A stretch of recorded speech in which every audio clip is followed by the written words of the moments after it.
What is up, everybody, and welcome back to TarHeelIllustrated.com. I'm Jacob Turner. He's Andrew Jones. And AJ, we're back for another episode of the UNC basketball show. It's a brief hiatus, I will say. It's been a while. We've even had some people asking us, when are y'all going to sit down and talk some Carolina basketball on a show? We said, we've been busy, right, AJ? You just got back to town after a week or so. 5.5 days. I decided to fly because I hate flying constantly. I didn't want to fly to Tallahassee Friday, fly back Sunday, fly to Atlanta Monday, fly back Wednesday. So I actually jammed it all into one, had a rental car, and I'm doing that for the Miami-Syracuse stretch coming up. Of course, I'm not renting a car in Miami and driving to Syracuse. I'll fly, and I'm staying an extra day in Miami because I'm somewhat smart. And, it's just that time of year, man, where my wife kind of jokes, well, if they make a run, I'll see you after the run. Because she knows I'll be. But actually, there's going to be a pretty good stretch coming up. They've played 6 of their ACC road games already, so 4 remain. One of them's at Duke. Yeah. One's at UVA, which is an up and back usually, depending on when the game starts. And then the other 2 is that Miami-Syracuse stretch. So once we get through that, it'll be kind of easy street for a while until I go to DC. Yeah, for the ACC tournament. Yeah, and hopefully we could sit down and do a couple more pods during that stretch as well, as I know it has been a little bit of a hiatus. But hey, nevertheless, AJ, we're back today and we're here to talk some Carolina hoops. We're going to talk a little Georgia Tech. Obviously, Carolina, we're recording this on Wednesday afternoon. Carolina coming off a loss to Georgia Tech on Tuesday night in Atlanta. We'll talk about, maybe some other things surrounding the team, maybe some concerns right now and some things that Carolina need to kind of work on going into the rest of the season. We'll talk 2017, some correlations there potentially between this year's team and in that team a little bit later. And then obviously towards the end, we'll talk a little Duke, which is coming up on Saturday in the Smith Center. But AJ, we haven't really talked about the Georgia Tech game. We just spent about an hour talking before we hopped on here, but I don't think we really even talked about the game that much. But Carolina losing by 1 point to Georgia Tech last night in Atlanta, first ACC loss of the season for North Carolina. Comes a bit of a tricky time. Duke coming up on Saturday, quick turnaround after the Florida State game. A lot of people throwing out the word trap game before last night's game, and I could kind of see where they were coming from in that respect. But from someone who was in McCamish Pavilion last night, I know you talked about it in 3 things with Chelsea, but thoughts on the game and kind of how it ended up panning out? Because like I said, a loss ahead of the Duke game, Duke in second place, you lose that game, all of a sudden Duke's now got the advantage, you in the league. It's not the greatest time to be losing to a team that was 2-7 in league play before last night. Yeah, but they're not terrible. They're going through first year growing pains with a new coach and a freshman guard who made a big play. Nathan George has been okay at times, and sometimes he hasn't. So, and what's crazy is they did it with Dongo going out 5 minutes into the game. I think he's their best player. So it's the ACC, man. It happens. This league's better than people think. And Georgia Tech has now beaten Duke and Carolina. They also beat Mississippi State, by the way, and they won at Clemson. So that tells you the roller coaster that is Georgia Tech basketball. I talked to Kelly Quinlan last night at halftime when I was going back to the press room. He runs the Georgia Tech Rivals site in our network, and he said, welcome to Georgia Tech basketball this year. Because they used a 12-1 run to tie it at the half, and they continue doing the Georgia Tech thing. So I think Damon Stoudemire's doing a nice job there. I think he's a great fit there. And Georgia Tech's going to get better. They're going to get better in both sports. They got good hires now. It's been a while since they've had good hires. They do have that now. And I think Georgia Tech's going to be a club that's going to sting, no pun intended, a couple more teams this year. And the crazy thing is they lose at home to Notre Dame, but they beat Duke and Carolina. Yeah, that's weird. Now, it's a young team. It's a growing pain situation. It's a program that hasn't felt that great about itself for a while, but they've got some players. Miles Kelly's a nice player. People know Sturdivant's name. He's been around for a while. Debo Coleman. Kwasi Reeves is a kid I think played at Florida. He's played some big games. He was a highly recruited kid that Carolina looked at for a while. I think when Clint was with us, I think we ran a couple pieces on him. So it's not like they don't have talent. There's talent everywhere, and some of these guys are really good. And now that was interesting. The kid that transferred from NC State played a lot of minutes last night. Yeah. He was the one guarding RJ on the no call at the end of the game, which I think was a foul. And I was RJ going to was ask you very about that. diplomatic. You brought it up. I was Well, gonna ask RJ you was RJ was very diplomatic about it last night when I asked him. I framed it as, is that call usually made? I'm paraphrasing, and he kind of said yes, but he's savvy now. He know 2 years ago he may have said, yeah, it was a foul. Yeah, not Now he's anymore. pretty savvy about it. But the trap game thing, I have a piece that by the time this video comes out tonight, my piece about the looking ahead will have run. And I don't think they were looking ahead. It's an easy thing to say. It is absolutely the low hanging fruit hot take that is easy to make. I just think this got beat. They didn't play well and they got beat. I really don't think. I know that if you look at it and say, man, they didn't have the skip in their step they'd had for a long time. They didn't play with maybe the same level of passion they'd played with for a while. They didn't defend as well. They didn't shoot the ball that well. Sometimes shooting the ball and not shooting the ball well might have to do with not being locked in. Sometimes it's just that's what happens. Great baseball players go 0 for 4. And sometimes, really good shooters have bad nights. And this just so happened that Cormac and Harrison had a bad night together. And actually, and I know I'm bouncing all over the place here, Jacob, but we can hit on some of these things. I spent a lot of time. I didn't sleep last night because I was grinding out numbers, man. I was grinding them out like there was no tomorrow. And I think the most fascinating statistic about last night's game is when Carolina took a 33-22 lead with 7:20 left. Now, they had another 11-point lead a couple minutes later when Cormac hit a 3 for 36-25. But I went back to the 7:20 mark because that's where things started to get a little unravelly. They started to unravel a little bit. Cormac just happened to hit, I think it was a second chance 3. It was like a tap out, and they just happened to get it. It was a bad possession, and it bailed out a bad possession. But from the 7:20 mark on, for the rest of the game, the final 27-20, the starters not named RJ Davis were a combined 3 for 28. I believe it too. So they didn't shoot well. They were 1 for 6 in the last 7.5 minutes from the free throw line of the first half. They were 1 for 10 from the floor. They turned the ball over 3 times. They were out rebounded. It just as Armando told me when I asked him what happened. I need to go back and look at the quote, but to paraphrase, he said, we didn't realize what was actually happening to us. We didn't realize that they were infused, and they were infused to a point where they could beat us. So I don't think it was so much Duke as much as it was they've been playing really well. They've been highly focused. You and I talk human nature all the freaking time. Human nature stepped in and intervened and said, guys, this is your night. This is your night that we show up, we plop ourselves in the middle of the court, and we are the obstacle more than Georgia Tech is. And I don't want to take anything away from them, but human nature is the obstacle. What are you going to do with it? And they beat them. They lost. Yeah. So I don't think it was a trap game. I don't think they're looking ahead to Duke. I really don't. I just think they just didn't shoot well, had a bad game, and lost. That was kind of my take on it too. We have similar takes on it because I was talking to a Carolina fan earlier today, funny enough, and I was kind of saying I didn't really think it was a trap game either. I didn't necessarily, and I know you were there in person, so it's a little bit different. You can be on the court before a game and be like I've been on a football field before a game, or on a court before a game, and be like, I don't know about this team right now. I'm not seeing the same energy maybe we've seen in previous games. But even from a TV perspective, I didn't necessarily think Carolina didn't look prepared or ready to play. I just thought it was kind of one of the perfect storms from a Georgia Tech perspective, because I think people are forgetting too.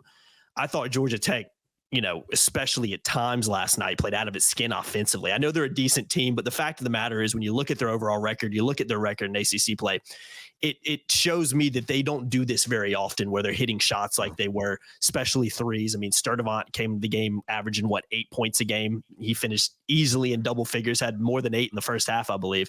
So you had guys, because it's North Carolina, that always plays a factor too. because of who's coming into the building. I know the crowd wasn't great, but it was a whiteout there. I know I joked with somebody that it sounded like a neutral. It was full. Like a neutral venue on full. TV. It was Georgia Tech's first sellout since 2019, I think. And I think that tells you what you need to know. And I'll tell you, let me just jump in real fast here, too. Yeah. The Tar Heels are playing in front of full houses again. It's been a while.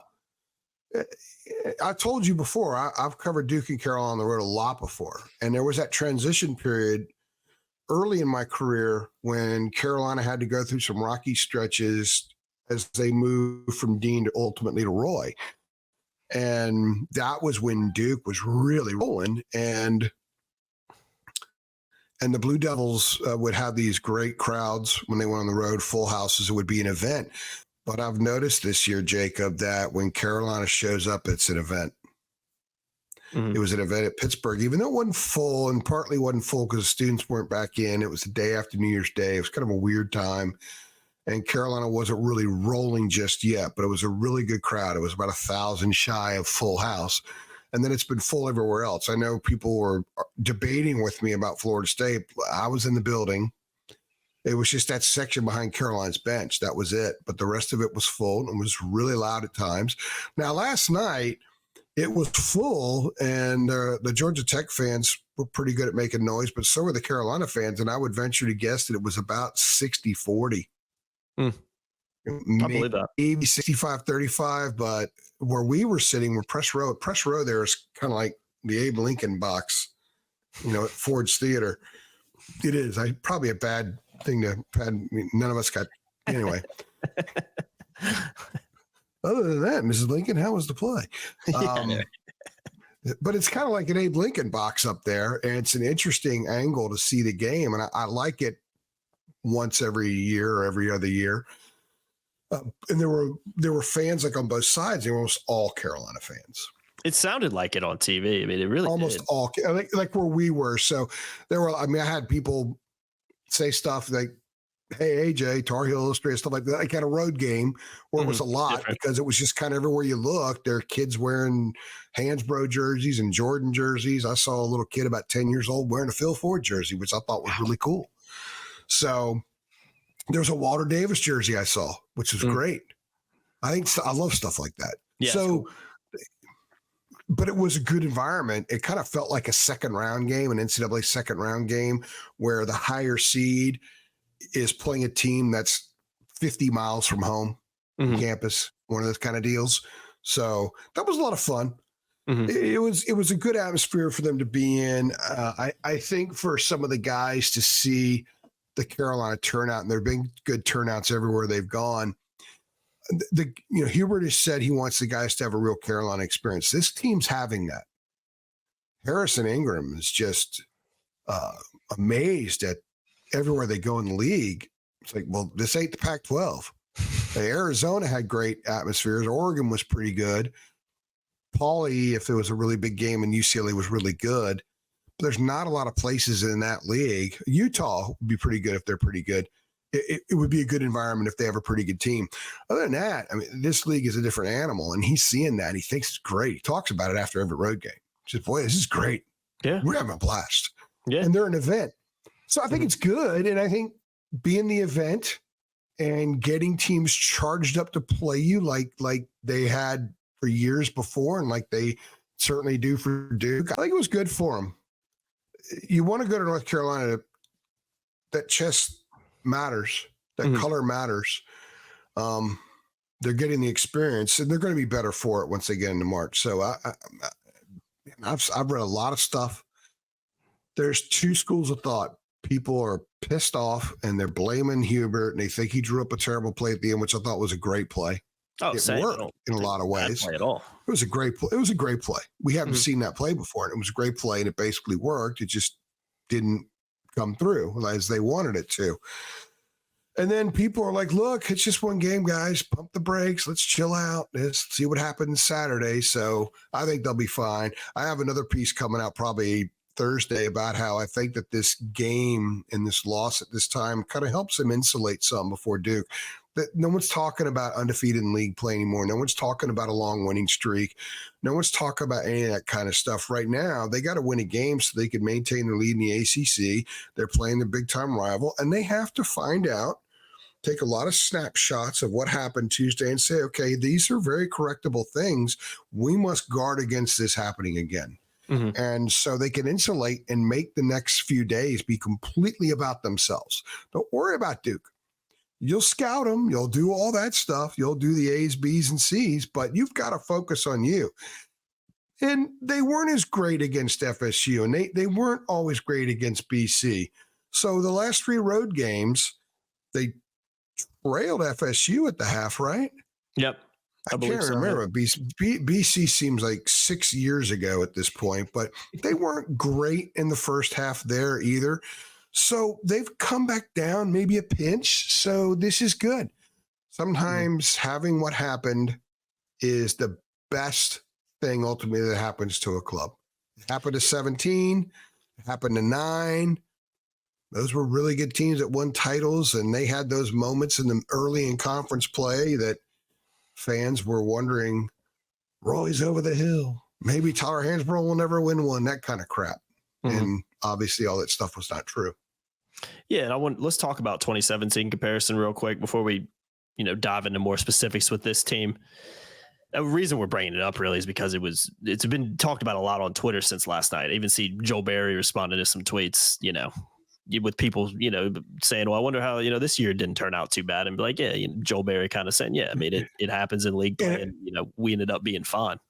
So I want to talk about that a little bit, because obviously what's being talked about is 2017 team lost at Georgia Tech that year as well. I know you mentioned some of the other national championship teams having losses like that. We've seen a few start out really poorly in ACC play and, figured out and never looked back. That hasn't been the case with this team. Like you mentioned, 9-0 going into Georgia Tech last night.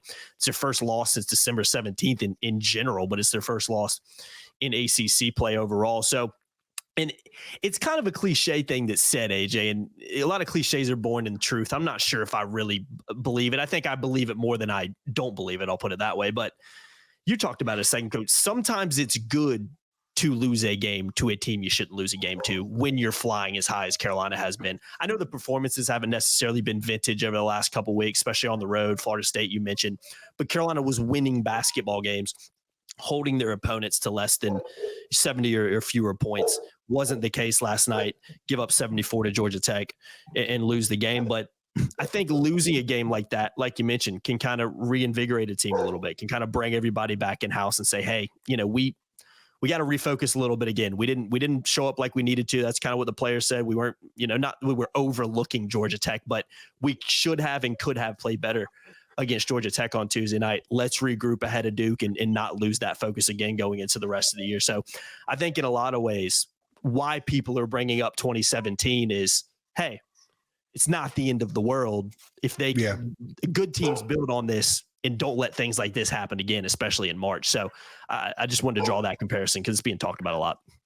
Yeah, I go back to Armando's comments. They kind of didn't have I think they surprised themselves not having a feel for the moment to recognize that this team is making a legitimate push at you. It's not just a run that happens, and teams have made runs at them and they've been pulling away in the second half all these games. I've chronicled that big time.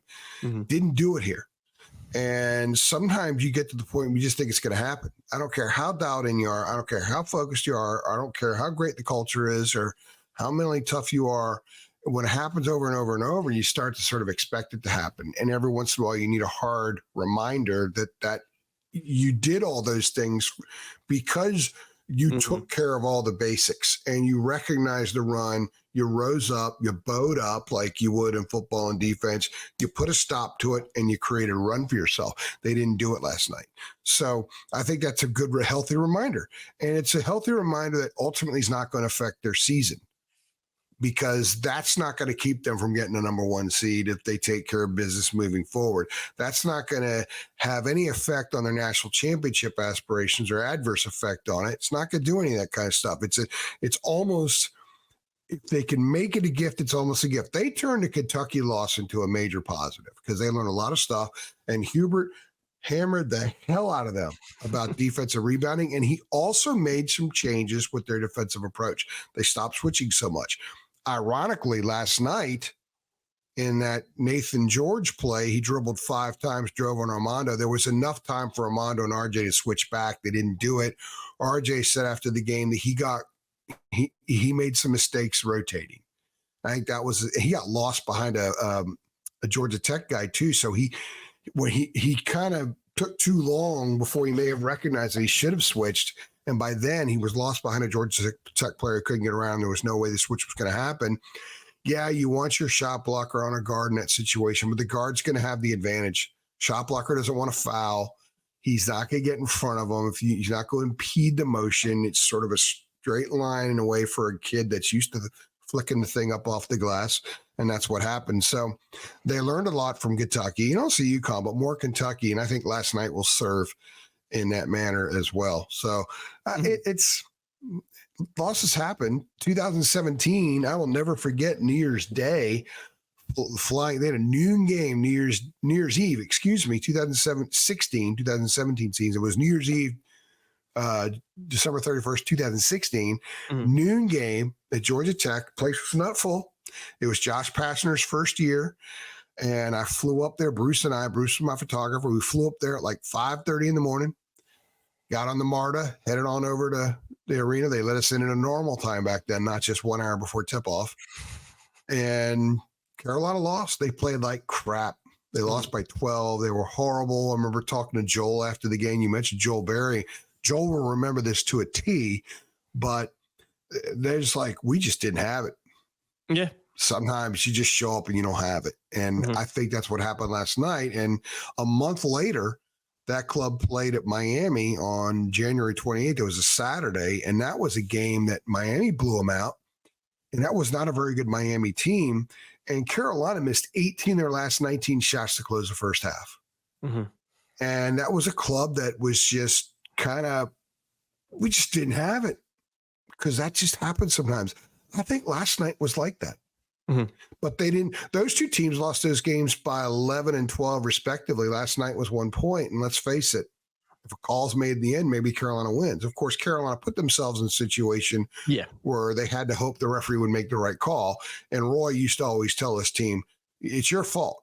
If the referee doesn't make the right call at the end of the game and you lose the game, it's your fault because you put yourself in a position to have to hope the referee makes the right call, which is why I firmly believe referees never cost anybody games, because if you're in that position, it means you did a lot of stuff wrong to begin with getting into that place. Unless you play a perfect game, it's not the ref's fault.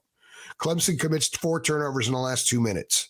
They lose the game because of that, not because of a non-foul call or the foul call that was made.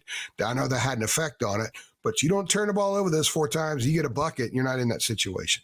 For Carolina, 9 for 17 from free throw line. Yeah, I was gonna say Tar Heels had the worst shooting game of the year. Yeah, Harrison and Cormac were combined 6 for 28. I mean, there's a million things to point at why they lost. Yeah, long before that no call. Agreed. I couldn't agree more. You just look at the free throw stat. I was gonna say that. I mean, 52.9% from the free throw line. You hit a couple more. Hit 2 more of those? We're having a very different conversation right now, potentially. So yeah, I mean, it's a game of very small margins, particularly at this level. But again, I don't think it's a reason to sit here and panic or anything. And granted, to be honest, I don't think a lot of Carolina fans are in panic mode right now. I think everybody's still in very positive. And Saturday they will be. Yeah, I'm about to say that is a great point. That's the danger in losing a game before playing Duke. Yeah. Now you're staring at a very real possibility of losing 2 in a row because Duke's good. Duke's getting better. And I kind of like some of the things. I like the way McClain's playing, Proctor's playing better. He's starting to look like the guy people thought he was going to be. And they're not totally relying on Filipowski. So Duke's going to be a problem Saturday night, but I also think Carolina's going to be a big problem for Duke. So, but it is one of those situations where, holy crap, you lose 2 in a row. Then you got Clemson coming in, which is tricky. And then you got to go to Miami and Syracuse. And I was talking to Steve Kirshner a couple weeks ago before one of those Hubert Friday presses, and Kirsch said, this is the stretch coming up. We're really going to find out. We're going to learn a lot about this team. And I think he was right. And I think right now we're in that process because it now. Mm-hmm. No, I think Steve's absolutely right in terms of that stretch, but we'll see what happens on Saturday. We'll talk about Duke a little bit later as well. But AJ, let's hit on a couple things around us, more specifically to Carolina, maybe some of their, I'm not going to say struggles recently, because the fact of the matter is they're 9-1 in conference play. But I want to talk about scoring. I think that was a theme last night that you talked about a few minutes ago as well, where RJ Davis finishes with 28 points and nobody else in the starting five, heck, nobody else on the team even scores in double digits besides RJ.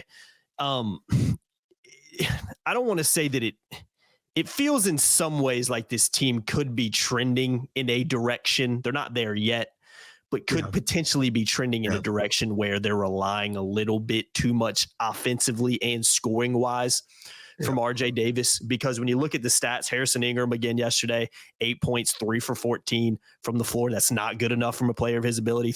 2 for 7 from 3-point land. I know he hit a big three late, but you got to shoot better from 3 for 14. If you're him, Cormac Ryan, 3 for 14 as well. Missed a lot of big shots late in the game that, okay, he hits that. Maybe we're having a different conversation right now. Just 9 points, just 3 for 10 from the 3-point land. We'll talk about Armando separately in a second. Yeah. But as someone who's been at these games, are you noticing that trend? Do you think it is a concern, or is it just maybe something that needs to be looked at a little bit? I started talking about this to people I talk about Carolina with all the time, family and friends, neighbors, that kind of thing. And I brought it up about a week ago, 10 days ago, that I may have put it in something I've written, maybe in one of the little takeaways, but they can't. I said they need some other guys to lead them in scoring. I think the danger is because people are saying, well, they're winning, so who cares? But winning in January, it's fine. You're winning right now, but you've got to build. You're marching towards something, and as you march toward that, you need to add and fortify and strengthen and be prepared for all situations. This team has shown so far they can handle all situations, but I think that they've become a little too reliant on RJ. He's having big shooting games now with shot attempts in 20s as opposed to 16 or 17. You're not seeing the kind of scoring from Armando. We're going to talk about him in a minute because he's not getting a lot of opportunities. People are saying Armando is playing like crap. No, he's not getting a lot of shot opportunities. Cormac is a streaky shooter. We talked about that before they started any games this year. He was a streaky shooter at Notre Dame. There's no reason to believe he wouldn't be a streaky shooter at North Carolina. Harrison is really having a tough line. He's not super explosive. He sometimes goes up like he's 6'10 or 6'11, but he's barely 6'7. And I still think the risk is bothering him. He has stuff in the lane that's uncontested, that's short on a regular basis. I think the wrist is still bothering him. It's different with the three.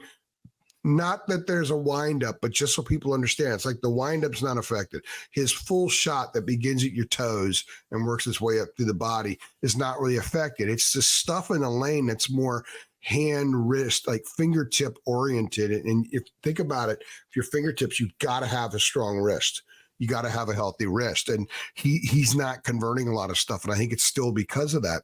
He needs to get a little bit healthier and he needs to convert more of that stuff. And he's not a very good free throw shooter, which is puzzling because he's such a smart guy and he's got a nice stroke. So it's kind of weird that he's not a very good free throw shooter. But they need more better free throw shooting from him because he gets the line a lot. He gets a lot of offensive rebounds, gets clobbered in the lane, trying to go back up. So he needs to convert. If he shot a little bit better from the free throw line, those 11-point games might be 13-point games. Then he gets another conversion in the lane. Suddenly it's a 15-point game. Mm-hmm. My point is they need another score. I was saying a couple of weeks ago or a week and a half ago, they need a third score. Because at that time, Armando had the stretch where he went 15 and 19 in consecutive games. But now Armando's not scoring. He scored 29 points in the last 4 games with a high of 10. So they need more scoring. Georgia Tech really forced RJ to work hard for his shots last night, maybe more than anybody's forced all year long. Carolina looked a little easier to guard because Cormac's off. Cormac's going to stay. I mean, Cormac was really off. That was really not. That was his worst performance as a Tar Heel so far. Yeah. Maybe that means he'll hit 4 or 5 threes Saturday night because he's kind of streaky that way. But they've got to get more scoring. And I thought it was interesting. Jalen Washington gave him some of that scoring inside last night, and he came out with about 9 minutes left because Armando was on the bench for an extended period of time, and Jay Washington went back in, and they were not getting offense through the post, in part because they weren't dumping into Armando, but Georgia Tech was doubling Armando before he would get the ball. They weren't doubling Jay Wash when he was on the court. So they just kind of mix it up a little bit. I think Hubert might look back and say, you know what, I should have just put him out there for a minute or two more just to change things up a little bit and see if he can get you a bucket or so. So that's what they need. They need more scoring. They need more scoring from other guys, because I've seen teams that have a guard that leads them in scoring and is way ahead of everybody else in scoring, going to the NCAA tournament, and he has an off night. A guy like Bacot gets in foul trouble, and this is one of those nights where usually Cormac or Harrison are off. And Harrison agreed to that last night. He admitted, usually one of them's off, but also means usually one of them's on. They were both off last night. Elliot Cadeau with the 5 fouls in the second half and in just 7 minutes and 42 seconds played.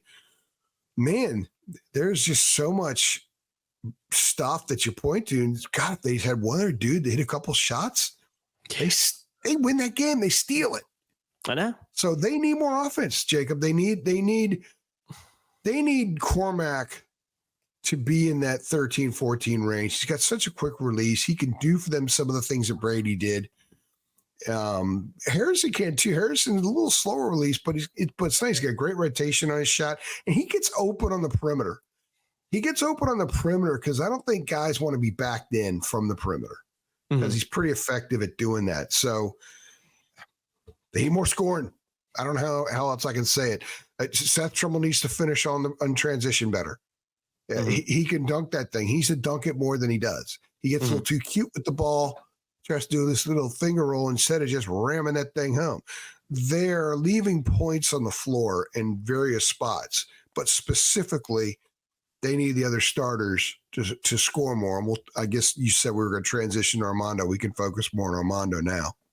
Yeah, I want to talk about Armando specifically and a little bit separately here as well, because he's been a hot topic amongst Carolina fans, especially in recent weeks, because of his, I'll say, lack of scoring in particular. Now, we've had conversations. I've seen other people who cover Carolina have conversations on Twitter, on podcasts, kind of saying, look, if you understand basketball, it's more than just scoring with Armando. And in fact, I think in a lot of ways, what he's doing this year is extremely beneficial to this team, although it may not show up in the stat sheet. But that being said, AJ, let's look at the stats real quick, because when you look at it, last 3 games scored in single digits. Georgia Tech had 9. At Florida State, only 5 points, only shot the ball 4 times in that game. Only 6 shots against Wake, finished with 5 points. Before that, had a 3-game streak where he did score in double figures, but even in the state game in Raleigh, only had 9 points. So you're looking at 4 out of the last, 7 games, Armando scored in single digits and has only had double-digit rebounding in one of those, and that was at home to Syracuse. So you look at that stat line, you say, okay, he's not being as productive as maybe Carolina fans have been accustomed and expect from him, and from what we saw early in the season as well, because, again, the stats don't lie. You just go look at his game log from this season. So, again, last night I agree with you. It did seem like a lot of the times he was being double teamed. He was dishing the ball out to guys who were open and they weren't hitting shots. Like you mentioned, if they hit those shots, we're having a completely different conversation right now. So I'm not here to get on Armando and be like, oh, he's having a crappy year and a crappy stretch and he's got to step up if this team wants to win. But I do think with him, when you look at his game, AJ, I was talking to a Carolina fan about this. And I'm not going to sit here and say this Carolina team, when they're on and everybody's kind of clicking on all gears, they don't need him, but they've got a lot of scores in that starting lineup. And even on the bench with a couple guys, they can come in and give you points, where in previous years, it was kind of like, well, if Armando doesn't get us a double-double and give us like 15 or 20, we're kind of struggling here to beat teams. That hasn't really been the case with this year's team. And I think overall that's a positive. That being said, though, it does feel like in the past few games in particular, I don't know if he's been quieter than usual is the right way to put it, but he has not been producing in anywhere close to what we've been accustomed to seeing. So what do you make of that as someone who's been in this games? Is it him? Is it the way teams are defending him now? Is a little bit of both? What do you make of his, we'll focus on maybe his recent struggles in the last few games in particular? Well, they're not running a lot of stuff through the post anymore. Mm-hmm. That's part of it. They're not getting him a lot of shots. And the thing is, his rebound numbers are down too. You look at the single-digit rebound numbers, and I think there's a little bit of a correlation because Armando doesn't always finish at the rim, but he does get to grab his own misses, and he draws fouls, and he physically pounds opponents, and he'll get the line. He's having a great year shooting free throws this year. He's over 80%. So if he's not getting touches in the half court, that means he's not missing around the rim and grabbing his own miss and going back up and drawing a foul. So he's not wearing a team down there. So the offensive rebounds aren't there at the clip that they were before. And also and it's because the conventional touches in a half court offense aren't there. The teams are doubling him. Not all the time, but they're doubling him. And I think if you take away the scoring, he's had a fantastic year. Defensively, it's by far the best he's ever played. Yeah. His floor game has been really, really good. The one thing he also does in rebounding, and he kind of half joked about this a couple weeks ago when he was talking about it, but he said that, look, he's taking guys out. So Harris and others can get rebounds. And he kind of is. He's like that nose tackle in football that occupies a couple of blockers. So if he occupies multiple blockers, that means the defense is really in an advantage because it's essentially 8 on 10 at that point. And the linebackers can fit a gap and make plays, and you got this big behemoth, 340-pound behemoth just absorbing multiple blockers, and it's a beautiful, beautiful thing. Armando's doing that to a degree for this team, but he does need to score more. And last night, they made a concerted effort to go into him early. He had 4 shot attempts in the first 5.5 minutes of the game. And you read the shot attempt numbers from the previous 4. They weren't getting into him, and he hit. It was his 5th shot from the field. I think this shot from the field he hit in the first half and then did not score from the field again and only took 3 shots like over the last 28 or so minutes of the game. That's on the Tar Heels. They've got to get him more touches. And one of the way to do it is when he gets doubled and he kicks it back out, and he's doing a solid job of that now, he can repost. You can get it right back into him. You kick it out to the wing, the defense is moving your way, you dump it right back down to him. He can get that. He's got a great spin move. He's got a really good drop step. He can use that square and score and often draw a foul. They're not reposting to him at all. And I think they need to incorporate more of that. They need to run more stuff through the post, especially when they're going to run a lot of sets. So yesterday, Georgia Tech figured out that the ball wasn't going to come in. They doubled Armando, or they had one guy on Armando, and a guard was always aware. They kind of ran a little bit of a junk defense. But for the most part, the ball just kind of went around the perimeter. A lot of dribbling in the second half, and made it kind of easy to defend. Carolina increased the degree of difficulty of a lot of their shots, which is one of the reasons they didn't shoot well. Get the damn thing into Armando. It's a 2,000-point score. Get it into him and let him work. Agreed. He doesn't have to score 20 a game, but they need him in the 15 to 12 range. If he can get the 14, 15 to 12 range, that would be fantastic. His season average is below 14 now. I remember where it was. Mm-hmm. And he's in single digits now in rebounding as well. It's like 9.7 or 9.8, something like that. So they got to get him going. Mm-hmm. People are commenting, and I hear some nasty stuff about him, which I do not like, man. Y'all, Carolina fans that are dumping on Armando, I think that's disgusting. So wonderful guys, giving this program so much, loves the program, is a great ambassador for it, all-time leading rebounder, not by accident, and he's a 2,000-point scorer. And he helped Carolina fans get that run 2 years ago. And who knows what he's got in him here for the rest of the season. But he's been transitioning his game a little bit more to what it would be like at the next level. I even asked Hubert about that on the conference call this week, the ACC conference call. And he sort of said, he said, Armando's not really thinking about playing at the next level, and that's how he has to play. But what he's doing is he's playing to a lot of his strengths out there. And a lot of his strengths are screening. A lot of his strengths are recovering. A lot of his strengths are, you've noticed that he has to be, they're always aware of where he is, and he's pulling himself out of the lane to open up more driving lanes. He did that a ton against Florida State, did a lot against Boston College. And they have a new stat. Well, I don't know how new it is, but I never really heard guys bring it up before. It's called screen assists. Oh, that's a new one, yeah. Yeah. So, and you can know what screen assists is, and he is racking them up. He's having a great year. So, but at times it looks like he's the fifth scoring option. That has to change. Yeah. If this team is going to be what it can be, the last point we talked about, it needs to get more scoring. They need to have a game where Cormac leads them with 22, not RJ. They need to have a game where Harrison leads them with 23, not RJ. And they need to get Armando back up there at 15 to 20 every once in a while. Get into he hasn't hit the 20-point mark since the Tennessee game in November. So this team could get a lot better, but a lot of what we're seeing now and how it can get better is how it approaches things. They got to get him involved. They got to get him involved, Jacob, because I couldn't agree. Not a lot of people in the country can guard him, and I just think everything else is going to mushroom out of that. I agree. I completely agree. I think when you just look at the sheer amount of shots he's taken, and it's just not enough. And it's more than just a stat sheet too. If you're watching these games, I agree. He's not getting involved enough. And again, it's fine against Georgia Tech potentially when he's getting double teamed and he's kicking out to his teammates who are hitting shots. But when Cormac Ryan and Harrison Ingram shoot a combined, what did I say earlier? Were they both 3 for 14, and both 3 for 14. When they're shooting a combined 6 for 28, that game plan is just not going to work for you. So you got to do something different. So I think Armando Bacot is a 2-time first team All ACC. He's an All America. He's a 2,000-point scorer, and he attempted 3 shots in the last 28 minutes of a game that was a 1-point loss. That's inexcusable. That's bad basketball. It's inexcusable. It has to change. And for all the Armando doggers out there, he needs to be a dude for this team to be a collection of dudes to reach their potential. And I think that some of the things we're addressing right now need to come back into place. RJ's led him in scoring 17 to 21 games. That's great that RJ's having an awesome year. He's ACC Player of the Year, all that kind of stuff right now.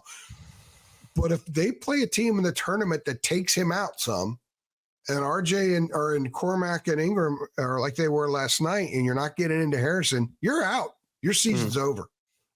So you're right. They are trending a little bit in that direction. And maybe Saturday night we see a full shift away from that. Maybe Armando has a great game Saturday night. I actually thought if they would have kept going to him last night, he would have had a big game last night. He was at 8 and 6 or something like that in the first half.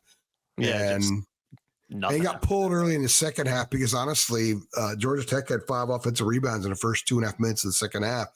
And it was on Armando. That was not a good stretch for him. Hubert pulled him out, got all over him. And then Jay Wash went in and had a really nice stretch. And then when Armando came back in, they Tech up getting so many offensive rebounds. They need him to be an offensive weapon. When he needs to be able to score, I think more stuff will even open up. I think some more of those cuts. We haven't seen a lot of baseline cuts in a while from this team. Off the ball cuts. We saw them earlier. We need to see more of that if we're going to look at this team and say they're still growing. And I still think there's a lot of growing they can do. And I think we're identifying some of the areas they can grow in. Yeah, I think Armando just I'm not going to say playing up to his potential necessarily, but being more productive than he has been is a benefit for this team in the long run. If he scores 15 and grabs 11 boards last night, again, I think we're having a different conversation. Wasn't the case, but when your guys aren't hitting outside shots and Armando's not taking shots, it's kind of like, well, we'll give it to RJ and just see what he can do. And that's what it kind of felt like at times yesterday. And agreed, Carolina needs to transition away from that a little bit. So talking about Duke, AJ, we'll talk about Duke before we wrap this. Hold on very quickly. Yeah. And that's why RJ ends up shooting a shot in which there's a no call on a foul. Yeah. Because they knew where it was going. Armando made a great play, made the pass. They executed it, but they rolled off Armando because Armando wasn't going to roll. He wasn't going to be the option. The option was RJ. So Armando's man is the guy that fouled RJ. If Armando rolls and RJ dumps it and they're thinking Armando option, he goes in there and flushes because there's nobody else in there. Yeah. So they've got to shift the focus a little bit right now. And we'll see what happens on Saturday with that. Focusing on Saturday, we'll do it. We're doing a separate kind of drop on the Duke game, a little bit different of an angle on that. But just to hit on it real quick, obviously a massive game for a number of reasons, just besides the fact that it's just North Carolina and Duke in Chapel Hill, 6:30 tip off. Carolina loses that game. All of a sudden, they've got 2 losses in the league, tied with Duke. Duke has a tiebreaker over them and has a better overall record than Carolina. All of a sudden, Duke kind of controls its own destiny a little bit more than they do now. Obviously, they have to play a little bit later this season in Durham, so that will have a massive effect on it too. But I think from a Carolina perspective, you don't want to lose 2 games in a week. More so than that, you don't want to lose to Duke at home. And more so than that, you don't want to lose 2 games in a row, one of them being to Duke, and then it takes you out of first place in the ACC as well. So there's always a lot riding on this game. But I tweeted it out after the game last night with how that ended of, okay, Saturday just got even more interesting than it already is. So what are your thoughts on the importance of that matchup? And again, it's always a fun one to cover. It's going to be a great one. I think it's going to be an awesome matchup.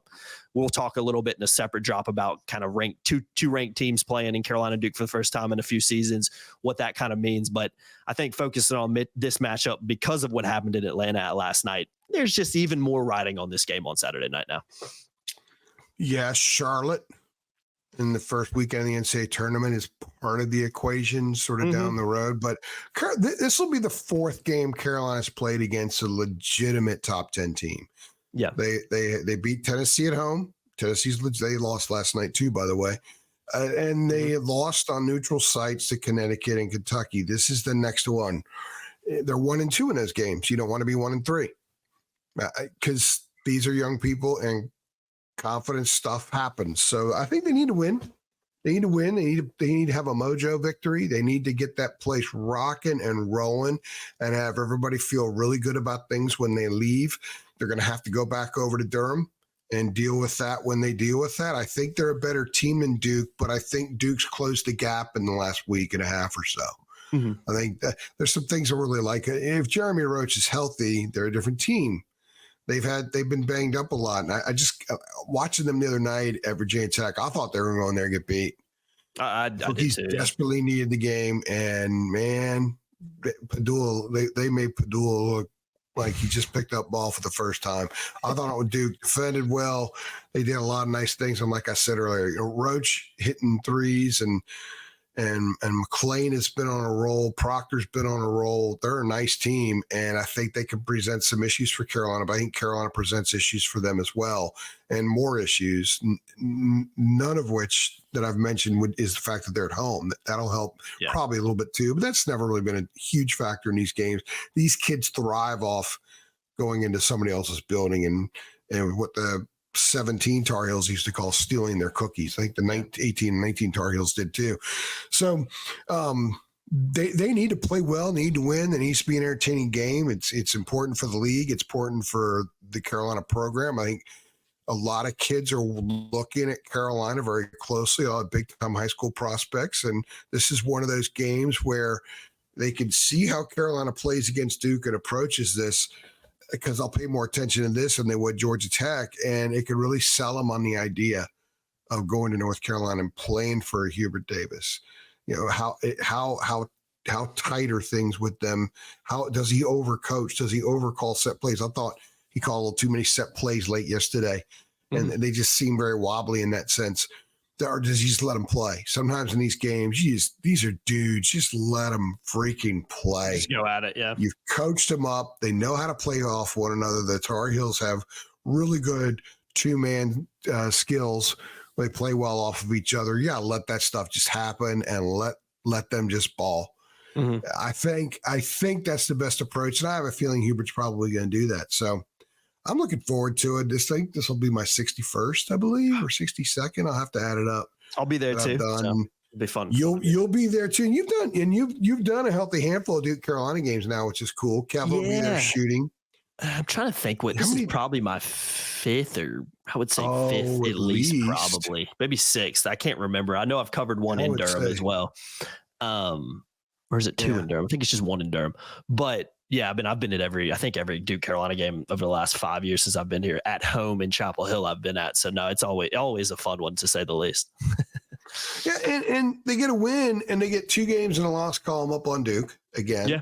Yep. And they're in the driver's seat now. Control your own destiny. They got a tough schedule coming up, and you can only control your destiny so much because the other team has to play too. Exactly. So Georgia Tech last night, which is a poor free throw shooting team, shot free throws really well.